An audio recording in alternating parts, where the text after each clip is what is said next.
Hello everyone, welcome to class today. We are going to be talking today about the Denina. As we do so,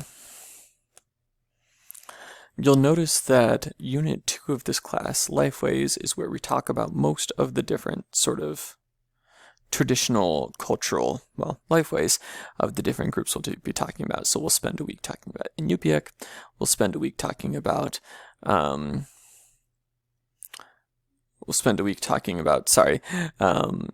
Sukpiaq. We'll spend a week talking about Unungan. So we'll spend each of these weeks kind of going culture by culture or several cultures grouped together by several cultures grouped together. And you might wonder then, why is there Denina here before Unit 2 kind of off by itself? And I have a very good reason for that.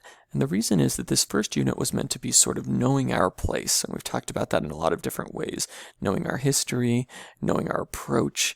And part of that is knowing our place geographically. And we've talked before about knowing our place geographically in terms of an overview of Alaska. But I want to talk about specifically the lands that we're on. So it depends what part of Alaska you're in, or if you're studying outside of the state, what part of the world you're in. But for most of us listening to this lecture, we're located either in Anchorage or on the Kenai Peninsula, and typically on the Kenai Peninsula, then somewhere like Kenai or Soldotna.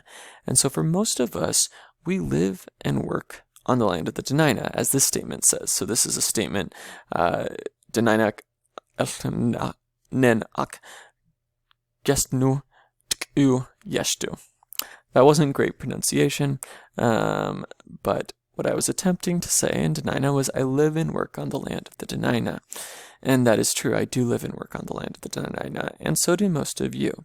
And so it is worthwhile to learn that as far as knowing our place and talk a little bit about the first and original culture, or the original indigenous culture of this region prior to European colonialism, if we're going to talk about knowing our place.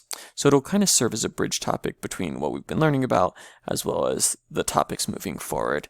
Now, as we talk today about the Denina, there are some very interesting things that your reading's focused on and that I'm going to focus on as far as traditional Denina culture, so particularly Denina culture prior to some of the major changes that occurred in the 19th and 20th centuries.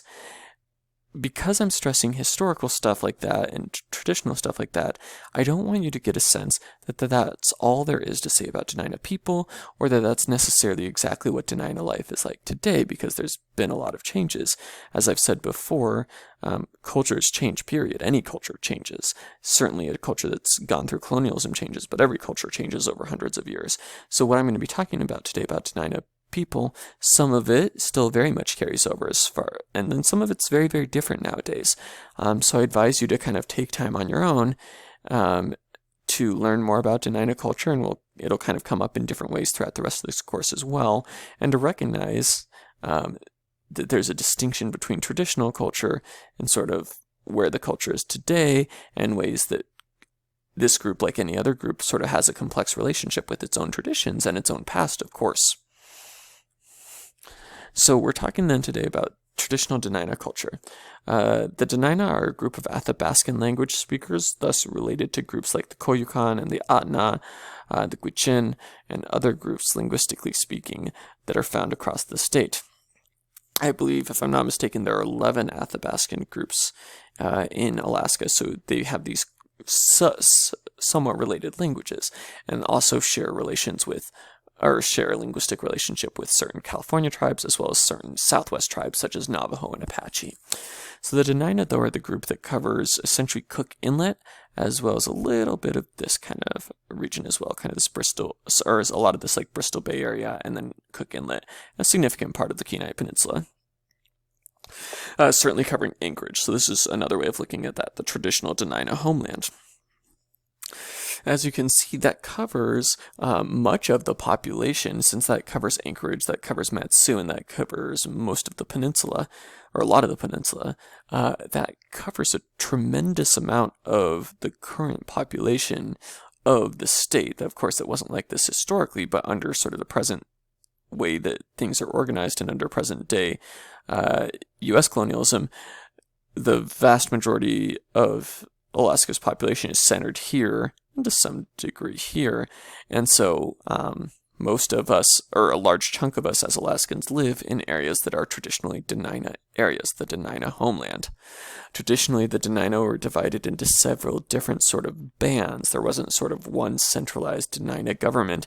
Instead, you had different villages that had their leaders, and then larger bands that were affiliated with each other. And Osgood, who did a lot of some kind of classic research on the Denina way back, like 1930s, divided the Denina people broadly into sort of 7 groups, sort of southern peninsula, then kind of Kenai, the Nick Arm, including places like Anchorage and Eklutna, Tsuut'ina area, Tyanek area, Lake Clark area, Lake Iliamna area. So several different sort of regional bands. And although I'm not claiming that that was a perfect way of dividing up these different groups, it's sort of good enough for this immediate slide to kind of give you a sense of what this map is trying to say, and just to suggest that, again, the Denina, in addition to being one large group united in cultural customs and language, and to some degree politically today, we also need to understand that the Denina had a great deal of diversity between the different bands, different types of environment, right? Kenai is not Seldovia. Seldovia is not Anchorage, so different types of adaptations for different places, different emphases within the culture. Denina people today have a population of roughly 1,400 across the state, which is not an insignificant number. The number of fluent speakers of Denina language, which is actually spread out across several different dialects, but the number of fluent speakers of one of the dialects of Denina is approximately 75 last time I checked. There are about 19 villages of Denina people. Some of these are shared with other groups. Well, some of them are primarily Denina villages. Most of these groups have native people from a variety of different groups for a number of different reasons, including just the fact that folks have moved around into different areas or consolidated in different ways. But you have sort of 19 villages where there are quite a few Denina people, in addition to the fact that obviously you have a lot of Denina people in places that aren't necessarily a native village, but are just have a lot of Denina people, like Anchorage. So 19 villages.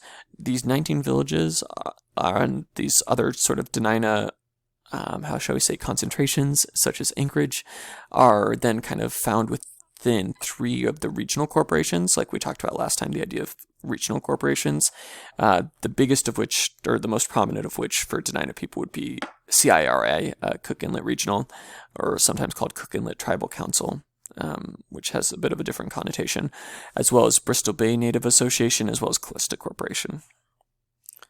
So let's talk then a little bit about traditional Denina culture, but before we do that, let's pause the video because